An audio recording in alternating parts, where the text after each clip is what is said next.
ជាបឋមសូមនមស្ការចំពោះគុណការទាំង3ដែលសេចក្តីគោរពសូមនមស្ការថ្វាយបង្គំចំពោះសម្ដេចព្រះពោធិវាំងនិងសម្ដេចគ្រប់ព្រះអង្គនិងមន្ត្រីសង្ឃគ្រប់ឋានានុក្រមទាំងអស់និងប្រមេគុណនិងមន្ត្រីសង្ឃដែលគង់នៅក្នុងទីនេះទាំងខ្ញុំកណាមានបញ្ហាចំនួន3ទី1អំពីកង្វះខាតខេត្តពោធិ៍សា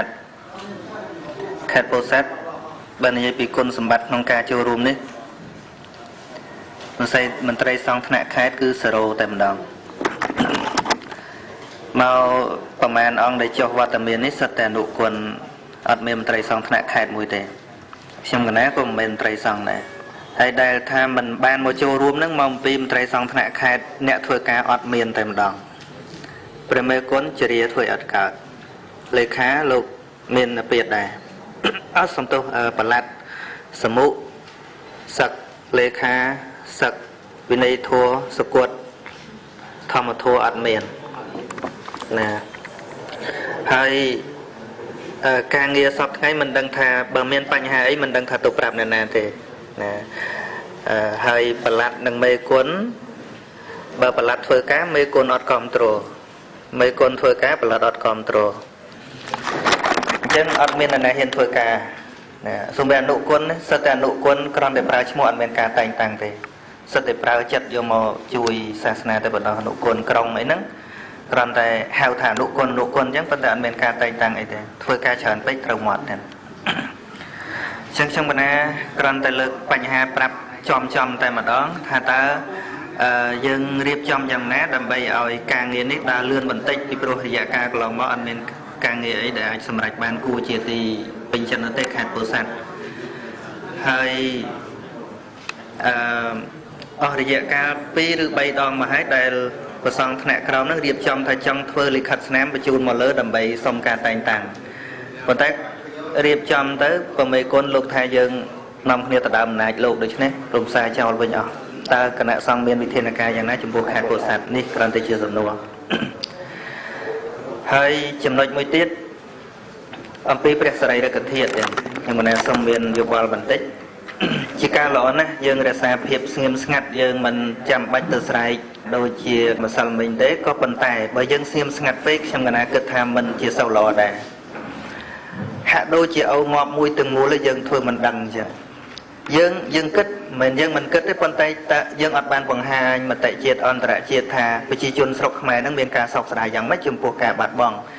ឧទាហរណ៍ថាដូចជាព្រះមហាក្សត្រអស់បច្ចុប្បន្នអញ្ចឹងយើងមិនមែនទៅស្រែកតវ៉ាឲ្យលោករស់មកវិញទេប៉ុន្តែយើងជាអ្នកស្រឡាញ់ហ្នឹងយើងមានកាតព្វកិច្ចយ៉ាងម៉េចឧទាហរណ៍ថាដាក់កណាត់ខ្មៅ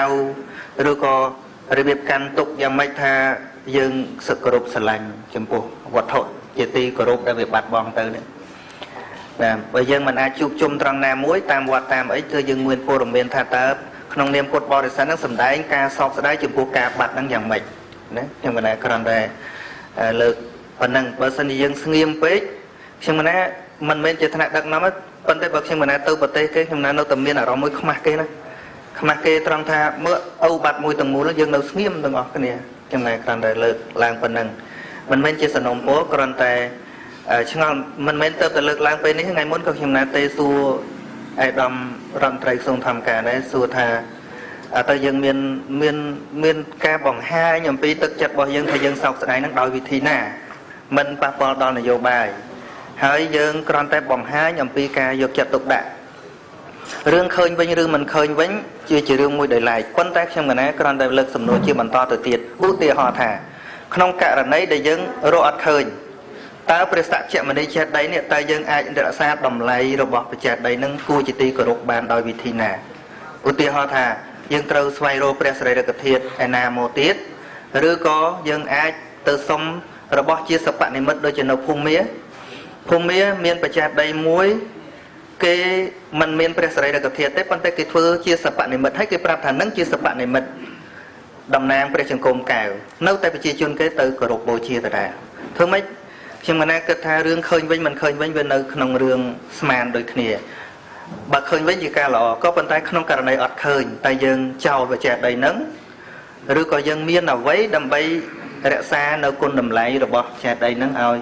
នៅតែជាទីគោរពជាទីបូជារបស់ពុទ្ធបរិស័ទយើង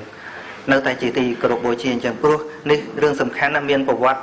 ដោយការប្របាទធម្មមេសោអញ្ចឹងដើម្បីបំផ្លាញទឹកចិត្តរបស់ពុទ្ធបរិស័ទមិនឲ្យជួបជុំតទៅទៀតគឺបំផ្លាញពោធិព្រឹក្សអានឹងមានអញ្ចឹងហើយបើសិនជាកន្លែងហ្នឹងมันមានបណ្ណាការនោះពោធិព្រឹក្សដោះឡើងវិញมันជាអ្វីទេអាចរក្សាតទៅទៀតប៉ុន្តែឥឡូវក្នុងករណីដែលយើងរកអត់ឃើញតែយើងមានវិធានការយ៉ាងណាដើម្បីធ្វើឲ្យកន្លែងហ្នឹងនៅតែមានតម្លៃនឹងចឹងនេះជាគំនិតរបស់ខ្ញុំកណាខ្ញុំគិតថារឿងនេះមិនមែនទៅបញ្ចប់ថ្ងៃហ្នឹងទេគណៈសង្ឃយុត្រូវតែវិភាសាគ្នាបន្តទៅទៀតទេហើយចំណុចមួយទៀត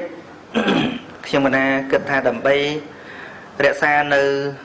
គុណតម្លៃប្រសង់យើងគួរគិតចំណុចមួយអំពីការថែរក្សាវត្តអារាមមិនដឹងជាបដិជគុណគ្រូខាងនឹងបាននិយាយឬហើយឬនៅខ្ញុំកណាមានអាពាធទាំងសុំទោសមកមិនគ្រប់ពេលហ្នឹងមានអាពាធអំពីក្នុងវត្តសពថ្ងៃខ្ញុំកណាទៅស្រុកកំណើតខ្ញុំកណាក្នុងវត្តសំបីតែភ្នោខ្មោចមុងខ្មោចនោះអត់មានអក្សរខ្មែរទេសយួនទាំងអស់ហៅយួនគេថាទៀតឡើយប៉ុន្តែស្រុកខ្ញុំណាហៅតែអញ្ចឹងខ្ញុំទៅធ្លាប់អញ្ចឹងប៉ុន្តែខ្ញុំកណាទៅពន្យល់ម្ដងហើយម្ដងទៀតម្ដងហើយម្ដងទៀតយកលោកយល់ឥឡូវលោកយល់យួនក៏ដោយចាមក៏ដោយចាមមិនមកដាក់ក្នុងវត្តយើងជនជាតិចិនអីក៏ដោយឲ្យទៅដាក់ក្នុងវត្តខ្មែរហ្នឹងសូមមេត្តាឲ្យបានដាក់អក្សរខ្មែរលើណាខ្ញុំកណាចាប់អារម្មណ៍រឿងហ្នឹងដោយសារវត្តខ្ញុំណាធ្វើចេះដីមួយភ្លេចទៅមើលគេដាក់អក្សរចិនបាត់ណាហើយប្រសិនបើបណ្ដុំបណ្ដាលធនធានប្រសង់ឲ្យចេះរចនាបទប្រសង់ខ្មែរវប្បធម៌ខ្មែរណាឧទាហរណ៍ដូចភ្នោខ្មោចខ្មែរត្រូវធ្វើម៉េចយើងតាមវត្តរកភ្នោខ្មោចខ្មែរឃើញហើយបើបានចេះដីឯងតាមពិតកោតមឈូសសម្រាប់ដាក់ជារបស់ខ្មែរយើងស្អាតទៅបើប្រៀបជាមួយចិនខ្ញុំណាំពងធ្វើដាក់ញោមប្រុសខ្ញុំណាស្អាតចាំមើលធ្វើឲ្យខ្ញុំណាយកមកប្រគេនបើមានកម្មវិធីលើកក្រោយរឿងនេះមិនមែនជារឿងធម្មតាទេរយៈកាល10ឆ្នាំ20ឆ្នាំ100ឆ្នាំទៅភ្នោខ្មោចហ្នឹងក៏ទៅជាម្ចាស់ទឹកម្ចាស់ដីមួយដែរនឹងក៏ជារឿងសំខាន់ដែរអញ្ចឹងបើយើងមិនអាចជួយអក្សរសាស្ត្របានដោយសម្ដេចព្រះសង្ឃរាជជួនណាតក៏ដោយប៉ុន្តែយើងជួយពីវត្តយើងទៅតាមពីការសរសេរអក្សរអីយើងមិនអាចបំបត្តិគេបានប៉ុន្តែសូមឲ្យបានដាក់អក្សរខ្មែរហ្នឹងខាងលើហើយយើងក៏លេខទៅខាងមុខហ្នឹងអាគារប្រព័ន្ធណានេះឃើញតែអក្សរចិនហើយអក្សរអង់គ្លេសខ្ញុំណាមើលមិនហ្នឹងក៏ជារឿងមួយខ្ញុំមិនហ៊ាននិយាយទេប៉ុន្តែគាត់ថាយើងគិតចាប់តាំងពីវត្តទៅណាសូមអរគុណ